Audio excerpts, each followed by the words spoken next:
Hello and welcome to a new episode of the Leadership in Construction podcast. I'm your host, Michael, and today I'm joined by Dean Barton. So Dean, hi, welcome to the show. Hi Michael, thanks for having me on. It's an absolute pleasure. Today, really, we're just going to talk about leadership in general terms in construction. And I just wanted to start off, first of all, by talking to you about your background and how you got into construction, because your start in construction started at a really young age. So do you want to tell us a bit more about that? Yeah, it did start early. I'll be honest, I grew up as a kid watching, the programs like, I think it was DIY SOS at the time and all that type of stuff, and always been attracted to building things and constructing, doing things with your hands, and it was just in me from a young age. And then, it was actually in school holidays and the opportunity came up to someone wanted some decorating doing in a house. And I was 13 at the time. And I said I could do it for quite low money, but actually quite good money for my age. And I've always enjoyed making money as well. So I think it was 300 quid I got paid to decorate a whole house. But I did it, I think it was just over a week, and I worked late nights the whole lot and got that first taste of money. Yeah. And yeah, it's really that first lesson of, well, work hard and you can earn a few quid. So that's where I sort of started. Then it was like labouring and doing like the horrible labouring, not like it is today, where it's quite watered down and like, it was abusive back when I started. It was like, no gloves, no nothing, just get on with it and shut up. And it was like digging up Victorian clay pipes, like all the worst stuff you could imagine. But I enjoyed it because I was learning as well. And it just sort of went from there really, and getting more and more experience of, I think it's very much the old school way of you learn on the job. Like it wasn't very much an educated way back then, as much as it is now. Like college wasn't really spoken about or anything like that, or going to learn from bigger companies. You just learnt by getting stuck in from the people you knew, and that's how I started really. Fantastic. Yeah, I mean, I think you're right. There are so many different routes into it, and everybody has got a different story about how we got into construction. A lot of people just sort of fall into it by accident, really. Yeah. And your sort of story really is, 300 quid at like age 13 is like winning the lottery. It was a lot of money. Yeah. Yeah, it was a lot of money. I mean, this was a time when, like the trainers that everyone wanted, the most expensive pair was like 70 quid. Yeah. Not like today, and people are spending $1,000 on trainers and stuff. Yeah. So it was a lot of money back then, yeah. Yeah. And so the early part of your career, it's on the trades, it's doing all the dirty work, if you like, in the ground, if you like. How did you progress through the career then? How did that work out? Well, so I got working for a guy who was like a general builder, so like extensions, refurbs, that type of stuff. But he was very much the hard work only route. Like he didn't believe in hiring any equipment. It was all manual, lifting steels on roofs, all sorts of stupid stuff that you shouldn't do. Breaking a back. But because I was young, that's all you knew. So that's where you learnt from. And this is one of my things now, and I'm sure we'll get into, is like the state of like the education side of it and the learning side, because you only know what you know at the time. And I did that because that's what I knew, and it was backbreaking. But again, I enjoyed it. I was learning. And then that guy actually retired. So there was me, a few others, and then a few good subcontractors as well. And I sort of just picked up the reins started my own company, but it was just taking forward what I'd learnt from him. I didn't learn anything about business or anything like that. It was just, okay, we round up figures, we put a price in, and on a bit of paper, we get paid in an envelope on a Friday. That's how it was. Yeah. So I started doing extensions, refurbs, that type of stuff, and it sort of dawned on me, and I was like early 20s, that I didn't really know much about the business side and actually what I was really doing. I knew how to do the physical graft, but there's a ceiling on that in what you can earn and achieve as well as a business owner. So I actually then joined a commercial construction company as a project manager. So which was a difficult move for me, because you take on the hat of like, no, I've got my own business, but I didn't let the ego get in the way of going, no, I need to learn, because I didn't go to college or university or anything like that. So I was like, well, I'm going to take this, learn from it, and then apply it into my own business. But as it happened, I then became a big part of that business, became an operations director eventually, and a good deal along with that company. So I stayed there for a long time. And then we grew that business up to a decent level, doing sort of £10 million a year, which was all commercial construction. So I started in residential, and then we went into the commercial world of doing like warehouses, refits, offices. So it gave me really a real good mix of the whole industry. And yeah, it's been quite a journey really, because then your eyes really do open up. Because I think for me, just in the first couple of weeks of being in a commercial environment, you realise how different it is.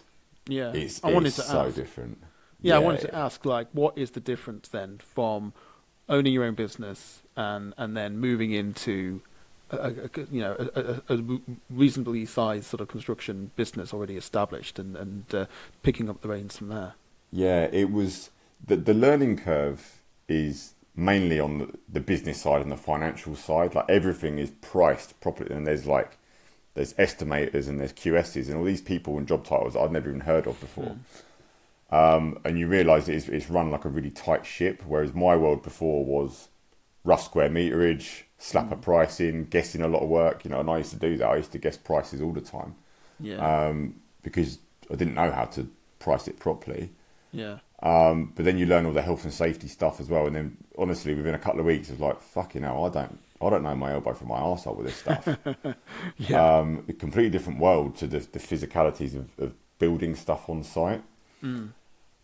Huge eye opener, but also still an aggressive, turbulent ride as well. People think when you say a business is doing a couple of million, which it was at the time when I got involved with it, the growth path was incredibly turbulent. It wasn't like a relaxed environment, because the pace at which you're doing stuff, the amount you're churning, you're pricing, you're quoting, you're then delivering on site with a bigger team, brings its own challenges, because it's not just you running one site. There's sites all over the country. So just a massive learning curve on all aspects, really. What did you do after that then? Did you go back into self-employment at that point, or did you stick in? No, so the deal I did with those guys was a profit shared deal, and so it was a very good deal. And don't get me wrong, it was a great. So it was sort of like an in-between bit of not really employed, but part of the company and the outfit.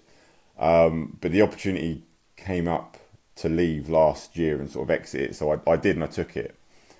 And the reason for doing that is basically we'd reached a level when it was become more of a boardroom, and there's managers and directors to manage other managers and other directors, and you're so far removed from the actual the fun bit of business, if you like, for me anyway.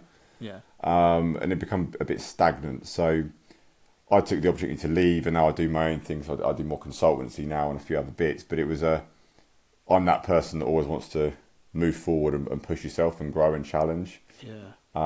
Which is part of doing things like these podcasts as well, which suits now with other things that I'm doing.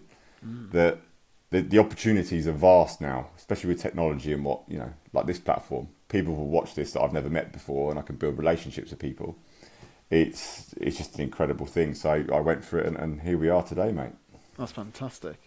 Yeah, I mean, something that you said there, when you got to almost getting sort of board level, and then it's how many management layers you have before you get down to the people actually doing the work, and some of the art of business and good consultancies or contractors is to minimise those number of layers between the person at the top and the person doing the work. I think that's incredibly important.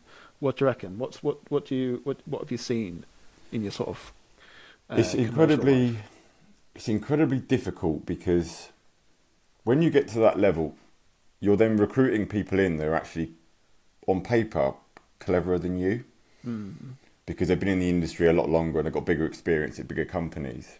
But the challenge is they don't have your vision and your values, because it's very different. Because we were like the young entrepreneurial company, and then you're bringing in people who are corporate, stiff, rigid, if you like, and you're trying to get that balance, and it's so difficult to filter through, because you get the the people who want really, really high-end money just because they've been in the industry a long time but not actually very good.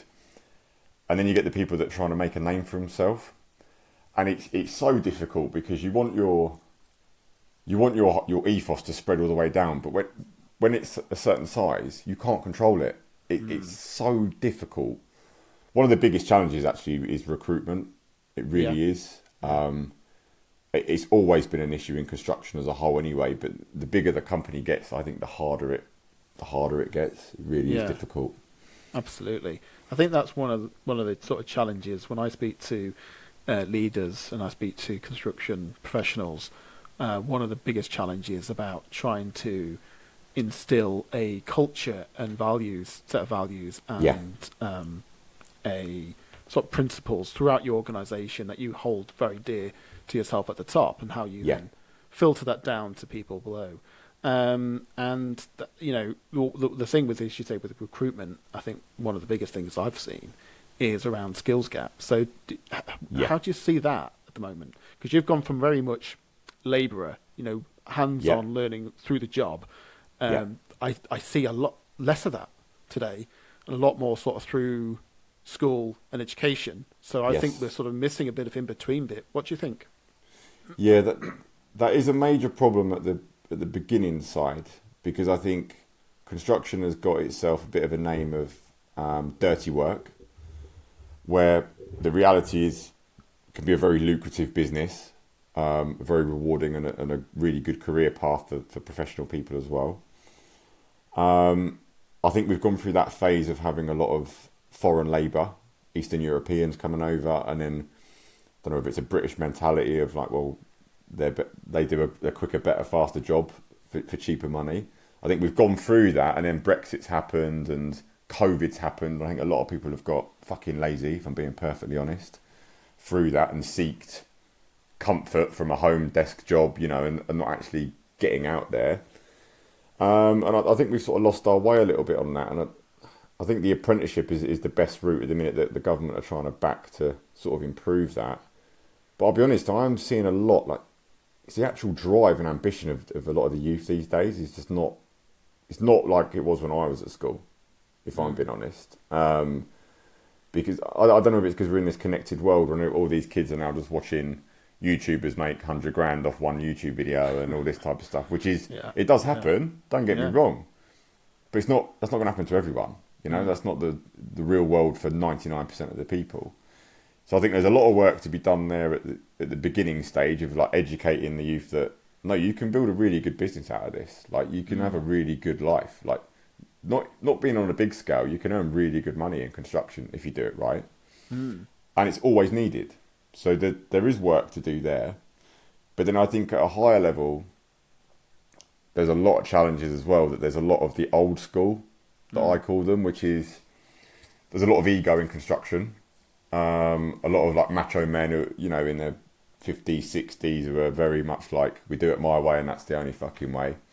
Where what I've actually seen is a lot of the younger females coming into the industry are actually better than those old dinosaurs, which is mad. But, and this is coming from two men having this conversation, but the organisational skills of a woman and their touch, and you know what it's like. If a woman asks someone to do something on site or in an office, it gets a very different response to two men like trying to, be ego dominant. Yeah. So there are issues, but I think we're in this sort of transition stage now where a lot of those older people are going to retire. We just need to find a bit more of a balance now of still more professional people, but equally with the right attitude and can-do positivity to actually make shit happen on site still. Yeah, I mean, I really agree because, my background is, I went through college and pretty much from day one I was sent to site. So I was working on site, but the majority of my time was sat in a cozy chair in heated office as a designer. But the getting out on site bit, I really enjoy. It's fun. That's a really exciting bit, And if you're a nerd like me, if you're really into like your problem solving bits, that is when you can plan for everything when you're a designer. You can design anything, but when you get into the ground and you find a real life problem, you've got to solve it there and then, because you've got to cover the whole up. You can't just divvy around for like months. You've got to work out a solution there and then. That's exciting. That's where the thrill is, and it can be. I can find it really enjoyable. I think what I've seen, or what can be some of the connotations of working on site, it can be very adversarial and very command and control. There's not a lot of, and I don't, and we talked on about sort of differences of generations. I think the generations sort of coming in, millennials are part of that, but I think also Generation Zs that are coming into the workforce, were already in the workforce now, but us, really getting into the workforce. Yeah, I think we find that they want more out of work. They want more than just, you come, you do your 9 to 5, and you do what you're told, and then you go home. They want a bit more than that. So, what do you think? What can construction do to sort of adapt to that? As you talked about, we term them dinosaurs leaving the industry, and I think in part that is a good thing. We do have a lot of old ways of thinking, and for us to do things differently, do things better, we do need a different way of thinking. So what do we do in terms of encouraging younger people into the industry, and how do we solve that problem about making it exciting and interesting, and a place where you can get more out of it than just coming in and doing a 9 to 5?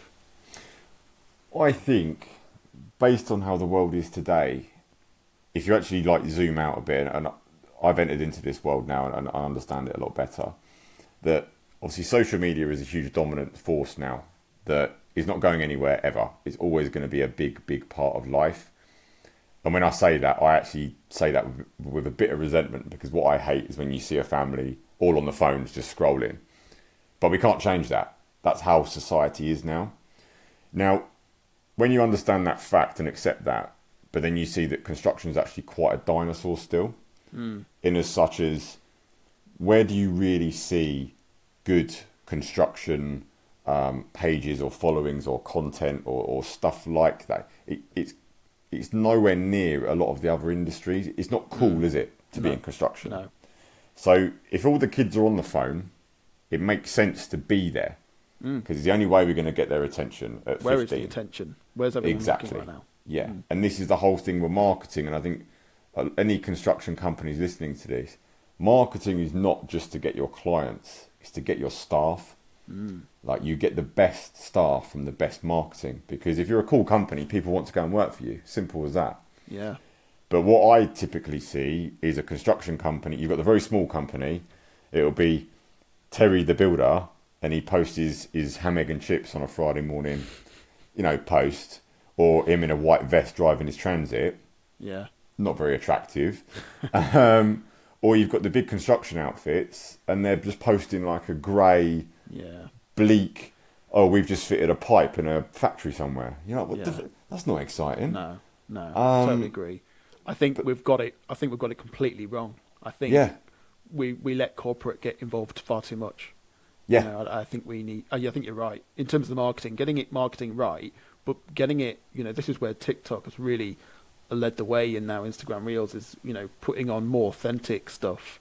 Yeah, probably maybe not too authentic, but stuff that, where you've found a problem and you solved it, you know, and how everyone wants to mock in and be involved in that solution.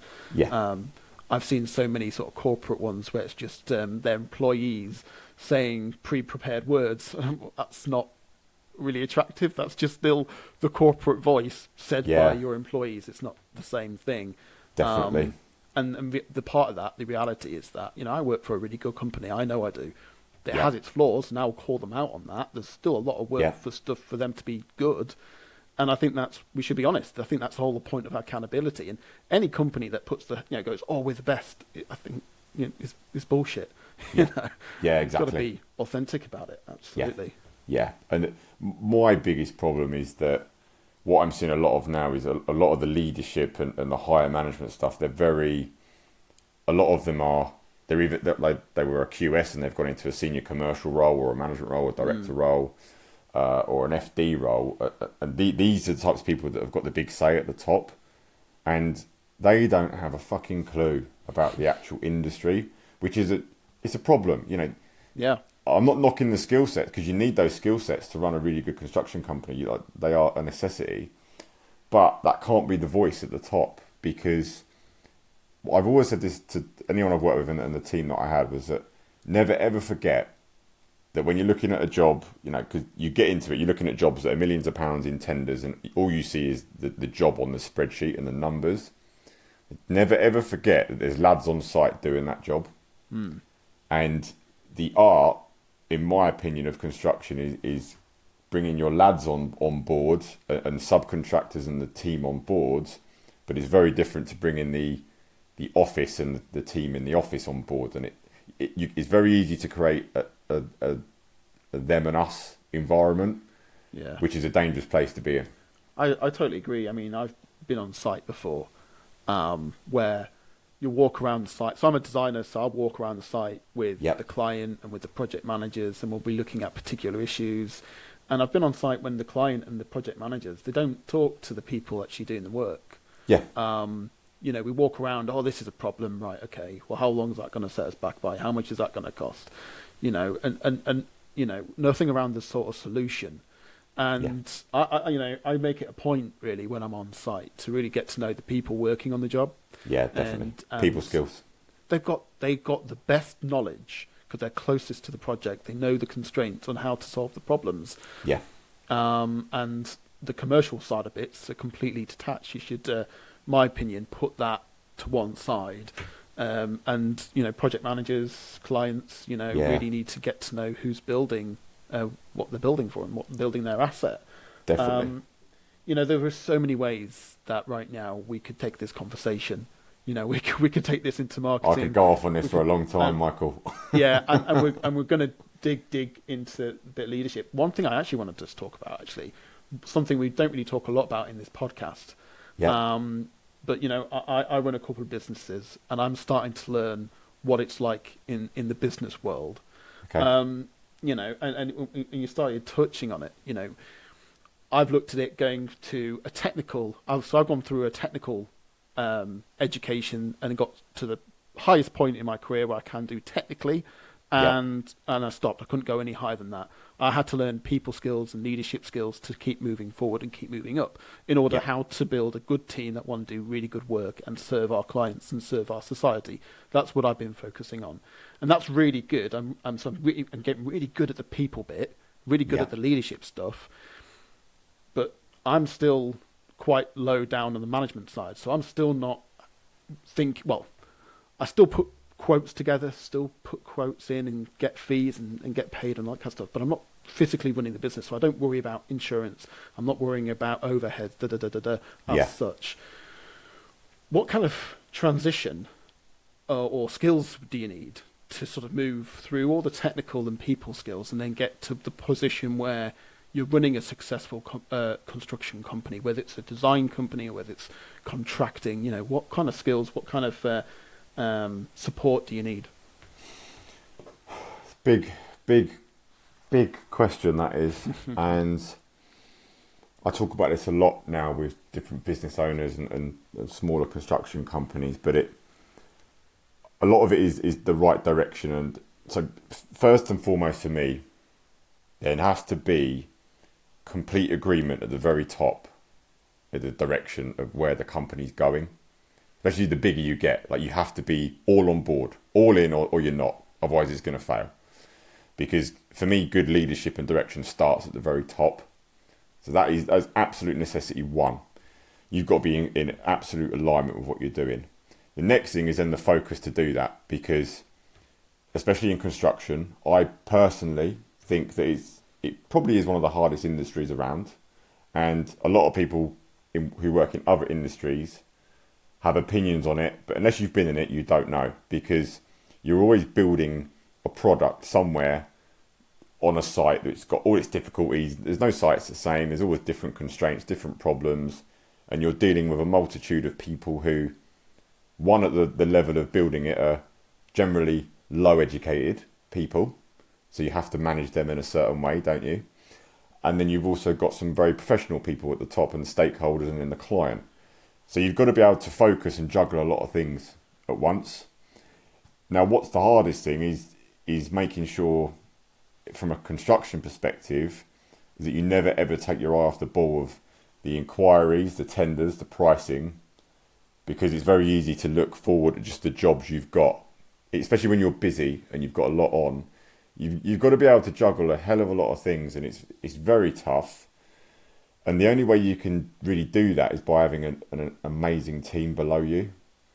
Like you can only do so much yourself. And this links back to what we were saying earlier, that the challenge of the recruitment, because not only is it difficult to find the people with the skill sets that you need them to do their job. What I found is sometimes you can find the skill sets but not the personal qualities to run it. And it's like, well, what's most important? And do you know what? Sometimes, Eileen, it's more down to being a people person than the skilled person. Because I think the people person will get all the skilled people to do the right things, and they will advise the people person. But if you know everything and you're very clever, but you're an absolute knobhead to people and people don't want to work with you and talk to you, you will not get anything out of anyone. So I would rather get 80% out of a good team than get 10% out of an amazing team. Yeah, I think there's got to be that balance around skills and people sort of skills, the technical and the people skills. Yeah. And I think you're right. Skills you can teach. People skills is a lot harder, I think. Yeah. And so, I would agree with that 100%. And I think I like, what I was sort of thinking where you would go with that is getting that team of people around you. So if you're at the top and you've got this business and you've got to be forward thinking, so you can't always be looking at the numbers. And so, you might be really good at the numbers and poor at the vision. So get someone in who's good at the vision bit. But you might really good visionary, but poor the numbers. Get someone in to do the numbers for you. But even if you're good at both, juggling both, I think, is difficult. Really difficult. And the one thing I think is, in a business sense, how you run a business, cash flow. When you talked about making sure you keep an eye on your tenders and your bids and what's going on, cash flow is the sort of the lifeline of an organisation in terms of 100%. keeping people employed. Yeah. And so you need to have someone looking at those numbers and making sure they sort of add up. And I think you're right. The best way to get that cash flow is to do great work. And how do you do great work? Well, you've got to have great people first. Yeah, so there's still lads on site doing it. Yeah. Yeah. That's what it comes down to at the very bottom of it. Absolutely. So I think, I think it's fair to say out of the conversation that we're having that it's important as well for that person at the top with the vision to be seen by the group of guys and gals at the bottom of the organisation who are physically doing the work. What about that? I think that's one of the issues with the industry. There's this disconnect between the very top and I'm not going to say the bottom because it's by no means the bottom whatsoever, but it's the delivery side of the business and the actual physicalities of doing the work. There is this huge disconnect, and it's countrywide. It's probably nationwide, worldwide, should I say? Yeah. But I think what people always appreciate is just genuineness and actually giving a shit. And I think if some of the managers and directors were actually got off their arse and out of sight and actually showed their face and actually did something on site, not to do with just the business inside the cocoon of the paperwork side and the financial side, and actually roll the sleeves up a bit, which is a bit more like the old school way, which is what we started off with going, where are we going wrong a little bit with construction in the UK? Your lads on site really appreciate that because they're still normal people. And they very much feel like, well, it's all right for them. They're in the office. They're on their big salaries. They drive a nice car around, and we're sat here shifting shit. Yeah. So you've got to bring that balance back, Yeah. But then equally, I think for management and owners of businesses, you really keep your pulse on the button of what's happening in the business because your lads will tell you everything as well. Yeah. And what I would say is your lads will tell you the truth. Yeah. Whereas the office lot, they'll twist stuff because it's politics and it's about Karen didn't replace the fucking coffee machine last week and and all this types of stuff. Do you know what I mean? Whereas the lads say it how it is. Yeah. So you'll get all your feedback you need on the building sites. But if you're not respected and you come down, they're not going to talk to you. So you need Huge to be problem. that kind of person that Yeah. people are comfortable enough to come and talk to you. Yeah, huge problem. And I think a lot of that, it comes back to common sense. But when I say that, common sense isn't that common, is it? But like, give you an example, a common thing is like, especially people from a commercial side, you know what it's like? It's all about value engineering, costing, and making the business money. 100%, that's what business is about. But when it comes to arguing with a decorator, let's say over 50 quid, and it's the difference between nothing for the company, really, in the grand scheme of things, but that decorator going home 50 quid short and he can't get a takeaway that night with his missus, and then she's going mental at him, you're not going to have a happy soldier. Yeah. So you've really got to quantify what you're trying to achieve, because screwing people, and this is what it all comes down to in construction, it's all about money, isn't it? Yeah. If you keep tightening the screws on people and being an arsehole as well, and not being a leader, you just get pissed off staff. It doesn't work. I don't know if you've seen much of this, but the construction industry has one of the highest rates of male suicides. It's really very really aware poor. of it. It's very, very poor for mental health. Yep. There could be tons and tons of answers, and we're not going to solve that problem in this podcast. Yep. But I do think, just from what you were saying, trying to screw every single person out of every single pound or penny is just part of that issue. What are you seeing at the moment, and where do you think, where's one of the areas that we could go to try and improve on that? Well, the thing is, you say that's interesting, because you're dead right. It's 3 times higher the rate of suicide in construction than any other industry. Now, the biggest cause of suicide, because I've looked into this quite a bit, because I've had calls of people who want to call it a day and all this type of stuff, so I'm quite experienced in it. But the biggest reason people do commit suicide is financial. It's financial problems. Like, across the board, that is it. Because normally people get themselves on a hole and they think, well, the only way to get out of it is to end their life. The second is then addiction. So it's drink, it's drugs, which, again, construction's got a name for itself. There is a lot of that still. There really is. And again, I think this falls on the leaders of the company to create an environment where you're paid the right money for what you do, for your skill set, should I say, because there is a lot of people that just want more money all the time and don't bring the value. So that's the problem we've got to solve on the education side, but that's a separate to the side.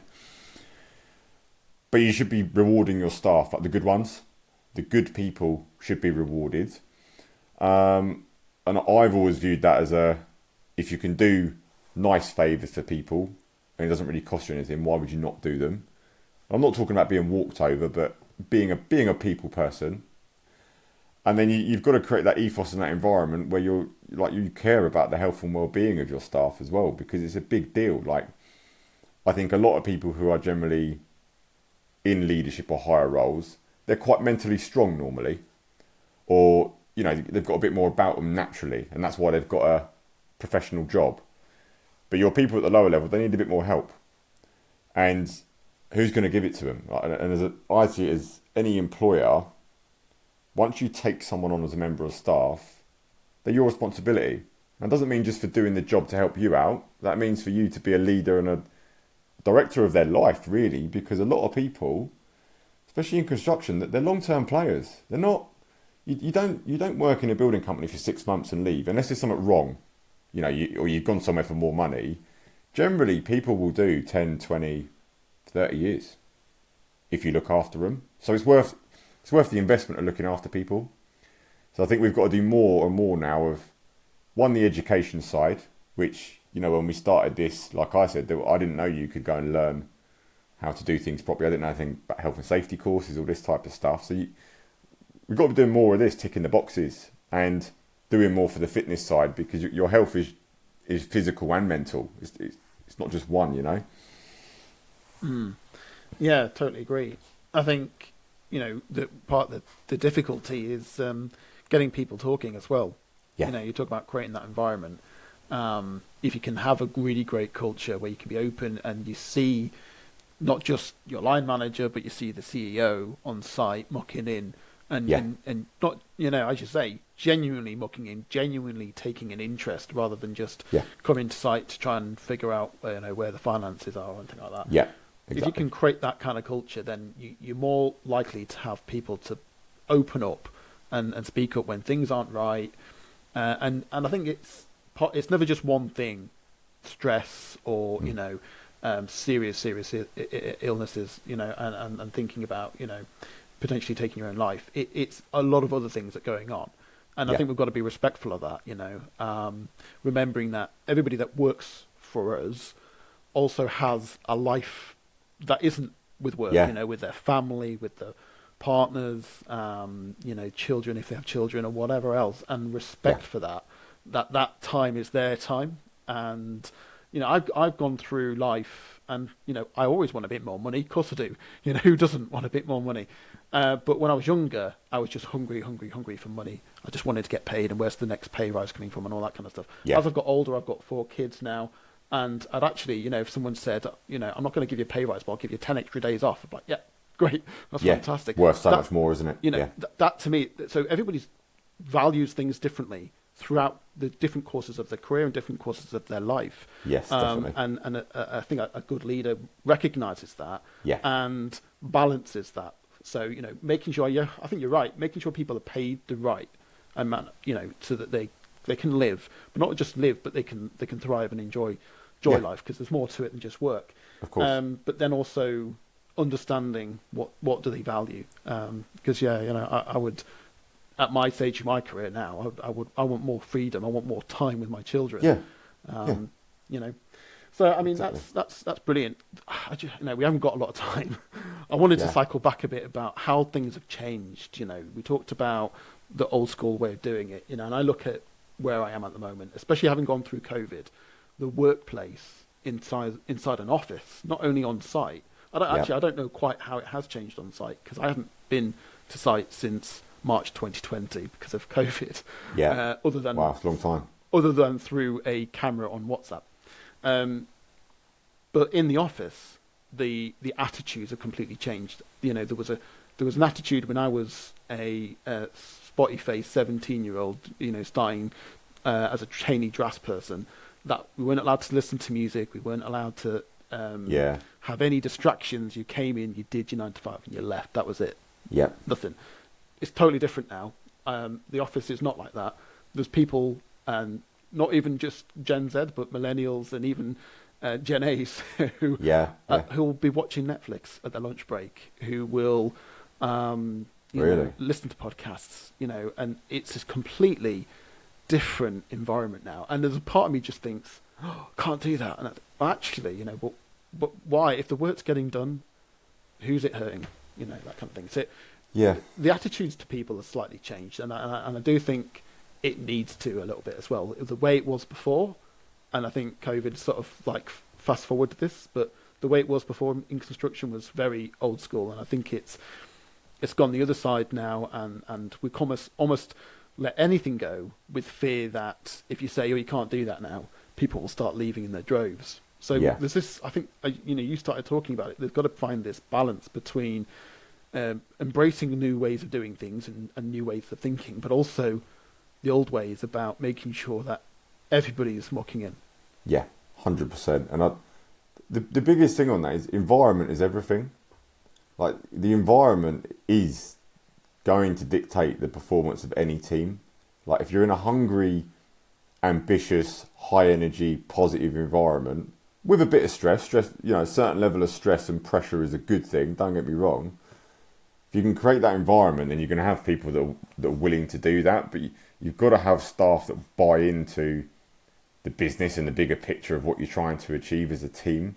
And that is the challenge. That's the real challenge, because when you haven't got that, people are looking at their watch and going, well, it's my lunch break at 12 and I will just watch a podcast and put my headphones in, which I'm all for it. You know, learning a podcast. No, I've listened to a lot of stuff and learned from it in my own time as well. But my fear is we're going down this insular road that the more and more people that are doing that, especially from a young age, we're then losing those personal skills. The gap's just getting bigger because although we're learning more, we're learning in a fashion that is just one way, and there's no conversing, and there's no, you know what it's like now. We're in this world now when you can't even banter with people now, and you can't say stuff because you're scared of calling them a they or a them, or how is anyone supposed to know how to communicate with people these days? Which we're losing that, and it's an issue. And I'm not saying that I've got any issue with anyone who wants to change sex or be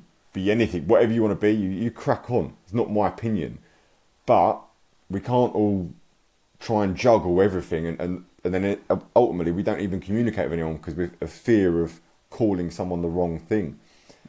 And what we've spoken about as well in construction has typically been a very blunt, swearing environment, quite hard hitting. So we've gone from like one extreme to the other, and I think that's where the two worlds are colliding now, where I think we all need to get a fucking firm grasp on reality and just remember that we're all just human beings and people. Yeah. And, ultimately, if you're at work, you should give a shit about your job as well. Like, you should care about it. And I think a lot of people have got stagnant and maybe a little bit, not lazy, but a bit more, reflective on, well, there's a bit more to life than just stress and pressure. But then equally from the employer, that they need hungry staff. So we've just got to rebalance this level off. And I don't know how we're going to do that really, other than the only way to really do that in anything is always from the very top. It's not from the staff. Like the staff can bring so much to the table, but it's that leadership at the top. And I think it's quite a challenging time now. It really is quite a challenging time. How much do you think that leaders need to listen to those sort of lower down in the organisation? More than they talk. Yeah, brilliant. Yeah, really is. The hardest part with leadership is the bad leaders are the ones that are always talking all the time. But the hardest part of a leader is listening, but then deciphering that and understanding what's the actual truth. But then mixing that with trying to drive a business forward still as well. So it is a challenge. But normally the more you listen, and what I've found is listening is not just from what people say. It's everything else. It's their reactions, it's their their mannerisms, their demeanour. Listening sometimes is just seeing how someone walks in the building, something's wrong with them because you know that person. Which, going back to what we started talking about earlier about being a good leader, it's listening and watching what people don't say. And I think if you genuinely do care, what all your staff are up to in their personal life and what they've got going on. Not everyone, if you've got hundreds of employees, it's impossible to do that. But all the people around you, they've got 2 kids. One of them's just got divorced. One of them's just had financial problems. And, you might be doing things to help them out with that. But then if you're like that with them, they're going to be like that with people below them. Yeah. So again, it's that whole filtering down thing. But yeah, listening is a key. Listening will tell you all the answers you need to know. Yeah, I like that. Listen more than you talk. I think that's really important. Yeah. I think I said something sort of slightly different or similar, but in a slightly sort of different way. Is I always used to get told, don't come to me with problems, come to me with solutions. That's what I always used to get told. Yeah. And that's a really good idea because, you've got to be able to have a solution up your sleeve if there's a problem. But also that put me in a situation where I didn't want to go to my land managers unless I had a solution.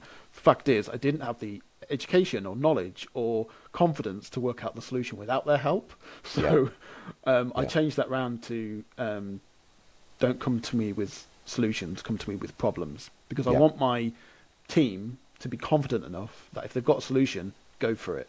If you fail, that's fine. I'm going to be here to support you. There's nothing you can't break that we can't fix together. But if you've got a problem, don't sit and stew in it. Let's talk about it and work it out together because we work together. We don't.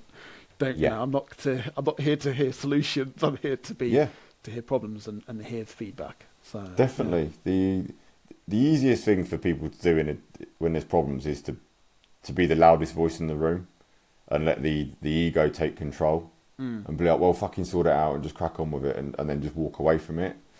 Strength is actually stepping back and listening, again, common thing coming up, and then really assessing the situation, because a bit like what you said there about, trying to solve problems. Yes, you do want that in your culture, but I've always had a saying that it's like, you give people enough rope that they might get in the water, but not enough that they drown themselves. And I think that's a good thing to always incorporate in the business, that don't make people so scared that they don't want to do anything and don't take any action and pull the trigger.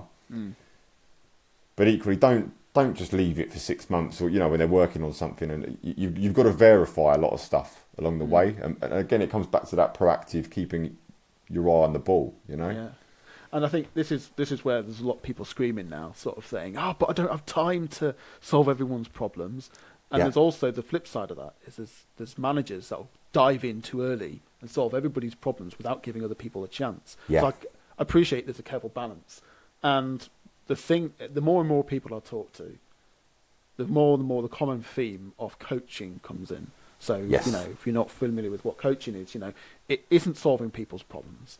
And it's not, most people have the knowledge and have the tools to sort the problem out for themselves, and all that they need someone to do, as in a line manager or a leader, as a coach, is just to talk to them about it and listen. Don't wade in with solutions. Do you know, this is what I used to do with my wife.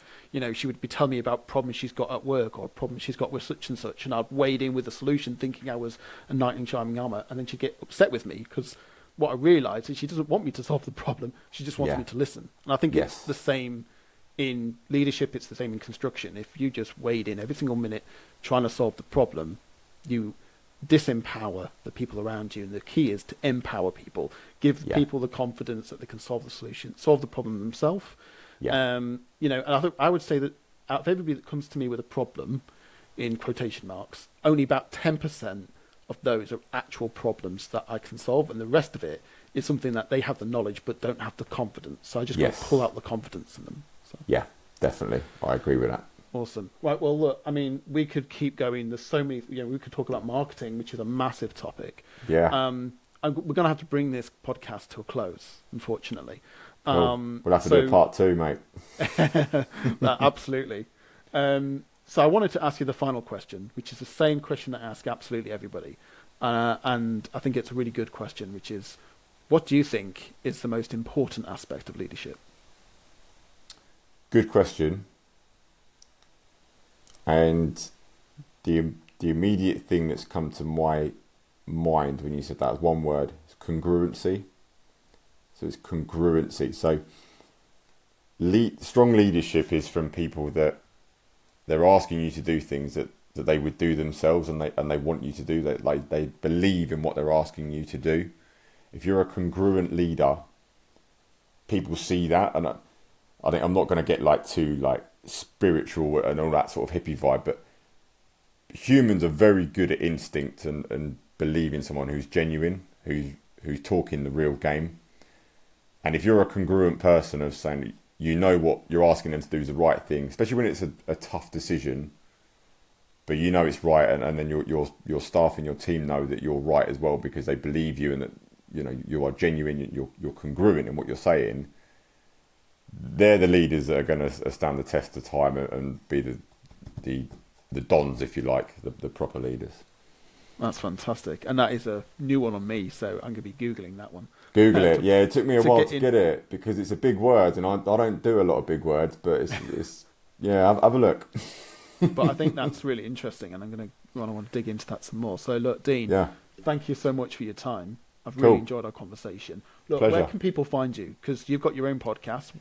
Where's the best place to go? Yes, I've jumped on the modern world with social media and that type of thing. So I've got a YouTube channel, Dean Barton. Google me, you'll find me on YouTube. And then the Instagram page is Masters of the Trade, is the handle. It's all about construction trades, business, and all that type of stuff. So you find it on there. Fantastic. Well, look, again, thank you ever so much. And we can keep going forward and keep trying to change this industry for the better. Pleasure. Really enjoyed it. Thank you, Michael. Cheers.